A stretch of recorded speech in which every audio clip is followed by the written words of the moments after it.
part two of my wide-ranging interview with actress Roseanne Barr. How should we handle these controversies as in other words, Samantha Bee, she then apologized, or Bill Maher, the stuff that he said over the years that are pretty atrocious. I don't agree with him. I always felt this. I always felt, if you don't like, and I want everyone to watch my show, but if you don't like it, you have a choice. You have all the power to turn the dial. Right. But we live in an environment where it's not just disagree. It's like disagree, get an opportunity, don't accept an apology, and try to destroy the other show. I refuse to be a part of that because I do believe that in freedom of speech, number one, I make my living with it. Number two, I do believe people make innocent mistakes. I'll be honest, I listened to your background and I read all of this stuff about you and your background and your mom and your dad. I want to say I have the best relationship with my mother today. I understand. We've done the work that needed to be done in my family, and I'm very proud of that. And we have nothing but love now. We want understood, but you know, having experienced multiple personality disorders, well, and that getting was over a tough one. Oh, I bet it was. Was that like having voices in your head? No, it's nothing like having voices. That's schizophrenia. Okay, I mean, what do I know? I'm not an expert. or at times different personalities. It's waking up and not knowing where you are, how you got there. It's loss of time. It's like, wow, you know. Just disappeared. Like you would, and you were another person and didn't know it. No memory of any of it. And people would tell you. Like when I had multiple, you know, it's called dissociative identity disorder now. I had something like 4 prescriptions for glasses. Oh. But I did wake up and find myself in unsafe places and didn't know why I put myself there. And that's just terrifying. And, you know, I no longer do that. But, you know, my whole life I spent it like that. One time I woke up in a truck in New York City. I don't think there's one viewer, Roseanne, honestly, that doesn't have a family member, a friend, a neighbor. You know, with mental health issues? Oh, seriously, I think everybody watching knows somebody. And when I hear it, it's what you just described to me, Sean, it's scary. It was scary, Sean. I told ABC, I don't feel that I am in a good mentally balanced place because I've been working like something like just way many weeks. Leading up to this. Yeah, and going on promotion, crossing from Hawaii to New York, and I became Ambien dependent. And a lot of people have problems with Ambien. They're not going to joke that away. But I'm one of them. And, you know, I'd find a house full of Triscuits, pound of cheese, you know, Wouldn't remember when you woke up? Well, I'd see it in the kitchen. But you wouldn't remember it. You'd see it and you'd say, I must have eaten this during the night. Yeah. Eggs cracked on the wall. It's crazy. Trying to make brownies. And not remember it? No, till the morning. But this is like, you know, Ambien does that to people. Let me ask last question. No, I wanted to finish a whole other thing. Oh, you want to do another hour? Oh, dang, now I forgot. I'm sorry. Last question. I start going. Now, what's next? Oh, I told ABC, you guys, I'll go and get my meds checked. You knew you were going to a dark place. I knew I wasn't keeping up because I had this a whole other subject, but you know, I don't absorb vitamins, and I found out that I was really depleted, and that affects your mental health. You think you were doing way too much and not getting the time that you need? No, because I'm supposed to go to the hospital every 8 weeks and get infusions because I don't absorb iron and you hadn't done vitamins. And I just kept saying, I wanted that show. I wanted a second season so bad that I worked myself, you know, almost to the end. Tell me what's next for you. Porn. No, Really? No. You know, no, I'm kidding. What's next? Porn. There's your headline. You know. No, I'm just loving doing my own stuff in my own studio and want to get back on stage. You want to hold that mic? I do want to go back on tour. Yeah, I want to go on tour and do my stand-up because my stand-up, I just love and look. I love looking out there, and I don't have I have a really diverse audience of fans, and I'm very proud of that. You know, I don't just have preaching to the converted. I got all kind of opinions, and I try to unify what's universal between all of us. All right, when we come back, a really great video of the day. Straight ahead. Is a sneak peek of TMZ's Harvey Levin's interview with Jeopardy's Alex Trebek on this weekend's episode of Objectified. I've always wanted to be Alex Trebek. I do great at home. Anyway, take a look. I just absolutely love your show. And one of the things that I always think about when I watch it is I watch you read the answers, and some of them are complicated. Do you rehearse these? If there are words that are going to be difficult to say properly, I make diacritical marks so that the people at home think, oh gosh, Trebek is so bright.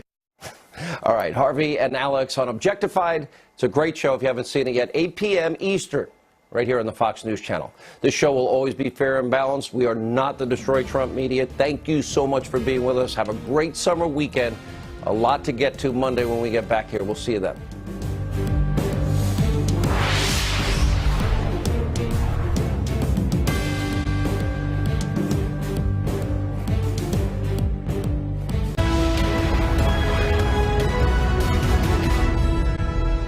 Welcome to the Ingram Angle. I'm Laura Ingram from Washington. Ahead tonight, the stories that matter to you told in a way that you're not going to hear anywhere else, of course. Well, the economy roaring, exemplified today in a sterling GDP number. But is that enough for the president's critics? You will not believe what some of the reactions have been for this great news for all Americans. Plus, remember that Michael Cohen bombshell that dropped on CNN last night? We covered it last night on the Angle. Well, we're going to tell you how flimsy it really is. And in tonight's Friday Follies, Raymond Arroyo reveals the stunning lack of creativity in Hollywood and one stinky plane. Oh, this story, I can't believe we're doing that story. But we start tonight with a story you're not going to get anywhere else. The revenge of the Obama-era judicial nominees. 2 cases, actually 3 if we can get to the third, that show you just how certain judges can have an outsized influence over the policy of this country, the President of the United States, and your lives.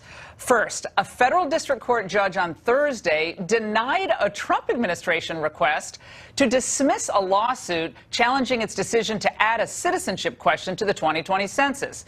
A policy, by the way, that is completely constitutional, completely sound. Judge Jesse Furman from the U.S. District Court for the Southern District of New York, a Barack Obama appointee, said that the challengers had successfully proven that there is, quote, a heightened risk in the current political climate of a lower response rate due to the president's, quote, anti-immigrant rhetoric. I kid you not. That's not a pundit. That's a judge. And that's not all. A federal judge in Portland, Oregon, has ruled that allowing a transgender high school student in an Oregon school district to use the boys' locker room and restrooms does not violate the privacy rights of other students who may object to sharing that space. U.S. District Judge Marco Hernandez, you guessed it, also an Obama appointee, threw out the lawsuit filed by Parents for Privacy.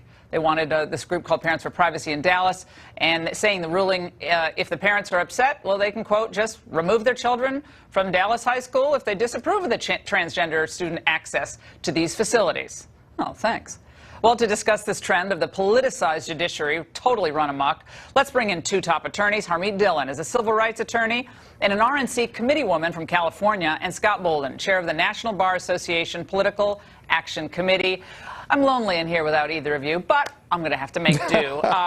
Scott, you're usually here, dude. You're not here. Come on.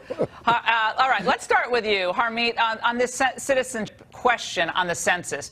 Up until 1950, we did have that question on the census, and the census changes, and we didn't ask that question. But tell us about the posture of this case and this particular judge, Jesse Furman. Well, Laura, what's happening here is that these judges are, taking these cases and really imposing their own judicial philosophy and new standards that are not written into the law into these cases. And, you saw the exact same reasoning that Judge Furman used here, which is that Wilbur Ross, who's sort of nominally in charge of the census in his department, had made some remarks about the reasoning behind wanting to count citizens that raised an issue of animus. Now, the United States Supreme Court recently ruled that this animus theory, which was used in the Trump travel ban cases, is bogus and not one of the elements and shouldn't be applied. And Clarence Thomas has spoken out on this issue as well of nationwide injunction. So basically, this is a confusion, and we have an unelected judge trying to supersede and impose his values over what the president gets to do, asking a very reasonable question in the executive branch and counting. That's the purpose of the census, is to count the people in the country. Why are we not counting some of them? Well, Why are we not they're asking? counting. So They're counting all people. Hold on, and Scott. Count They're the immigrants then, No, they're too. counting all people. Count the immigrants. Scott, hold on. They're counting all people, but there's also a question about whether you're a citizen or not. Now, what's the problem with answering the question? Well, I don't understand that. What is the possible constitutional argument here? Well, because it's racially offensive, first of all. Well, how because is it what to do with difference does it race? make It's whether you're a there's- citizen. Well, because it's directed at brown people and black people who No, are coming okay, you're across just making that up, southern Scott. border. Of course it is. I'm not How making is it up. directed It's what- at brown it's out of the- people? It's directed at all people in the Because country. You ask a question. Yeah, I get asked the question. You couple that Raymond with get asked Donald the Trump's question. You get asked the racist question. tweets about immigrants. When you couple that with Okay, so Donald you're Trump's you basically tweets have no about argument. Okay. illegal immigrants, regardless of the Supreme Court, the judge has taken that into consideration. And by the way, can I just say this? come That on. case wasn't just rested on discrimination issues. The APA was violated. The court found that despite the advisory committees as well as staff ruling against it or recommending against it, Wilbur took on it upon his own to put it in place. The case isn't over, by the way. They just got passed a motion to dismiss, so it's not the final decision. It's not no, political. it isn't the final it's decision. the law. Right. But to say that You it's know, you racial, politicize every legal decision you don't agree with. No, but Scott, now you're saying a question asked of all people is racist. All Because Americans would have to answer the question. That's unbelievable disparate to me. impact. You're a smart guy. It may not be racist, but it has a racially disparate impact because Why? it's directed It's to people. absurd. It's done absurd. to That's Mexican absurd. immigrants and brown and black people. All right, we got to move on. We got another case. This is Does that mean interesting. I'm Out right? of Portland, out of Portland, Oregon. It's involving transgender bathrooms. We've heard the transgender bathroom case and issue for a long time, but this is interesting because it's a parents group that's gotten together and said, okay, we understand that transgender kids have rights, but we represent families whose students, whose sons and daughters, do not want to share a bathroom for whatever reason with a transgendered person who's born of the opposite sex. And this judge said, you don't get any privacy rights here, and if you have a problem, leave the district. Harmeet, is that the kind of thing that would survive scrutiny? I know that's the Ninth Circuit, so anything goes on the Ninth Circuit, but that seems like that seemed kind of like a harsh ruling against that parents group, but maybe I'm misreading it. No, I agree with you, Laura. I think it's harsh and it's wrong. Now, obviously, transgender students who I think, may need, a number of supports and medical support they have rights, obviously, but the vast majority of the students are not transgender, and they have rights too, including their privacy rights. And, people who are transgender in their youth, they may switch back and forth. The specter has been raised, which I think is a real one, of people abusing this transgender labeling and electing it in order to, peep and get into the girls' bathrooms. It's not really, appropriate to only look at one side or the other. And I can tell you, in girls' locker rooms, we've been there, Laura. I mean, everything is showing, and it's not really something that you want as a teenager to have a guy looking at your body, I'm sorry to say. I didn't like other people. Any girls looking at my body, I was like, I don't like anyone. I was like covered with a towel. I was one of those shy people. It's true, but it's a slap in the face for the judge to say that the taxpayer, the parents are taxpayers.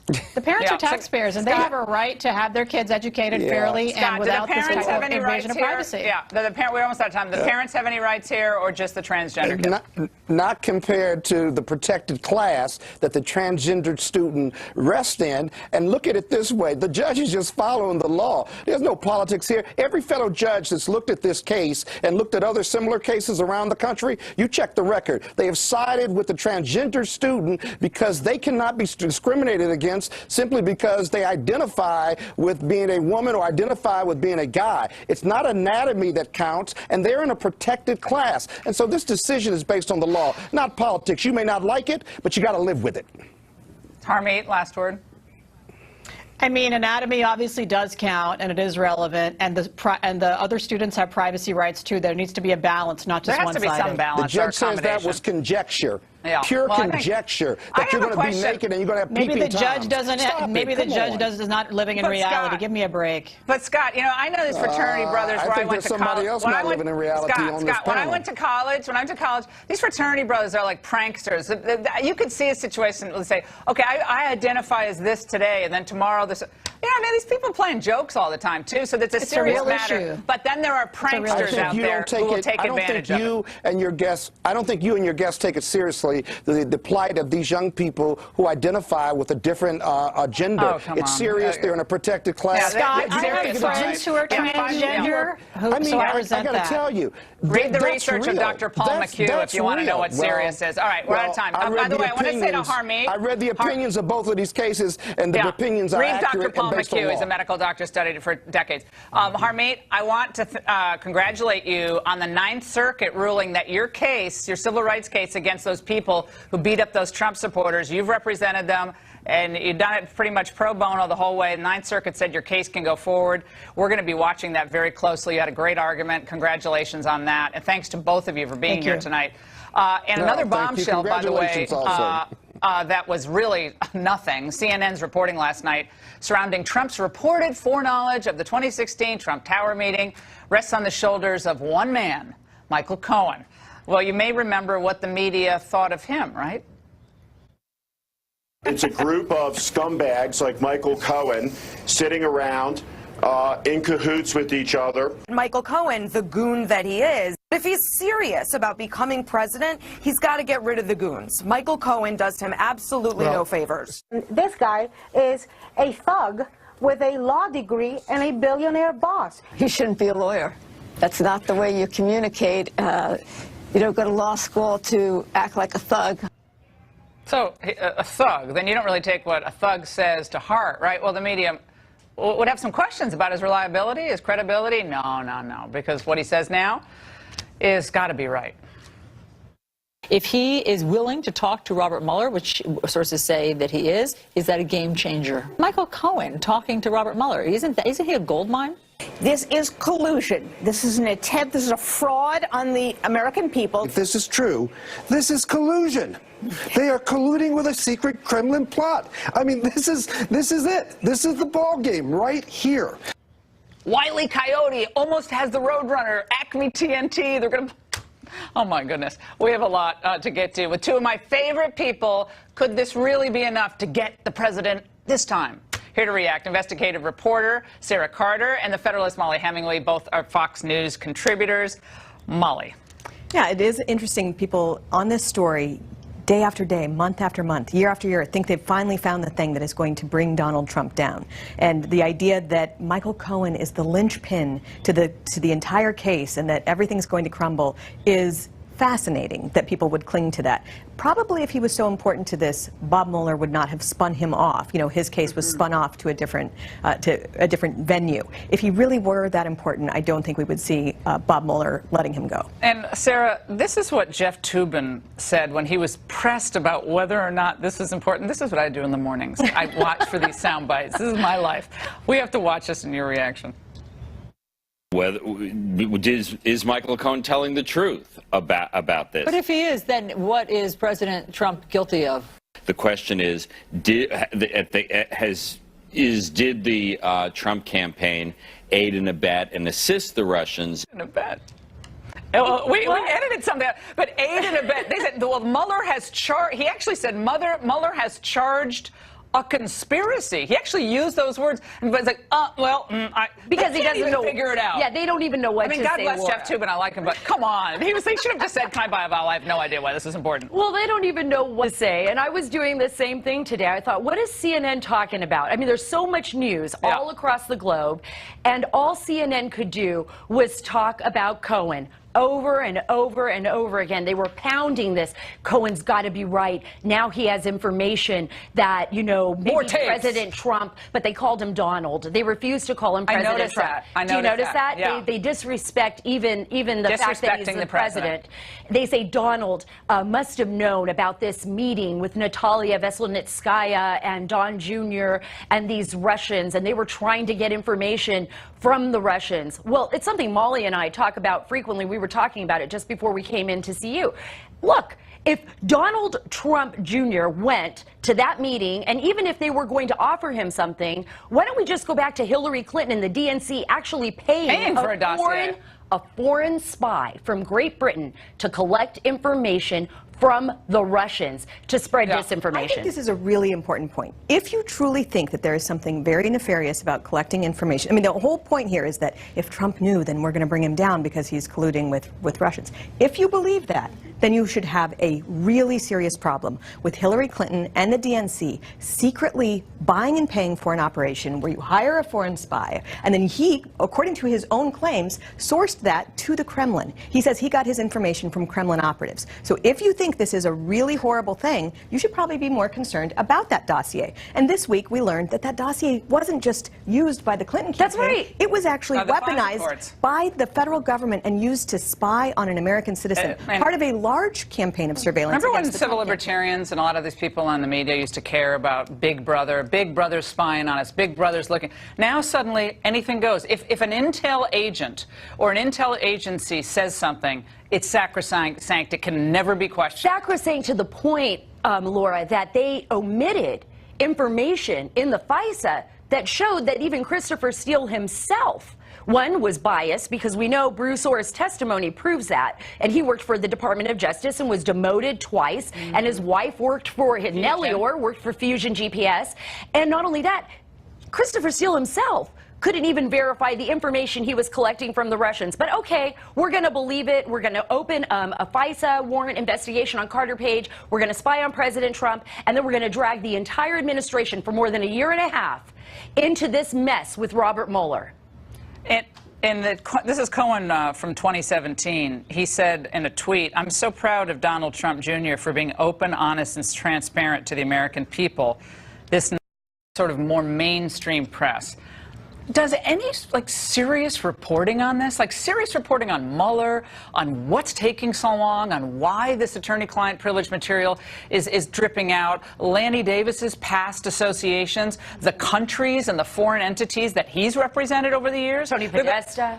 They're going after this the Manafort for Ukraine. Okay, but my God, what's Lanny Davis's client list look at? Let's look at that. This has been one of the most terrifying things about this story is you have a Equatorial Guinea. You have a week like this where you learn all this about where all the things that we heard about the FISA court being misled are confirmed by actual documents, and yet the media don't report just what's happening. They're actually sort of gaslighting or they're making reality seem the opposite of what it is. When you have a case like this, we should have the media pouring all of its resources. I get that they don't like Trump, but they really need to report on this issue of whether, not even whether, we know it's established. The Trump campaign was surveilled in multiple ways. Wiretaps, human informants, national security letters. This is a huge story. If it were done with Hillary, they would be, oh my God, they would be absolutely. But with all the resources, Laura, that the New York Times has, that the Washington Post has, with the great history that they have had as well, which is why a lot of people became journalists to do investigative reporting, they just stepped back and said, we're not going to touch this.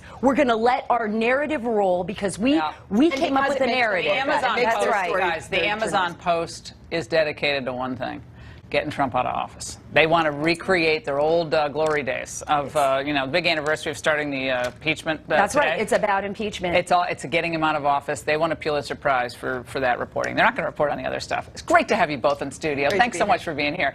And Trump defies the critics yet again. The GDP report, wow, just latest example that the economy, you bet, is roaring back to life under this president. So why isn't the media cheering the results? The White House is here to respond next.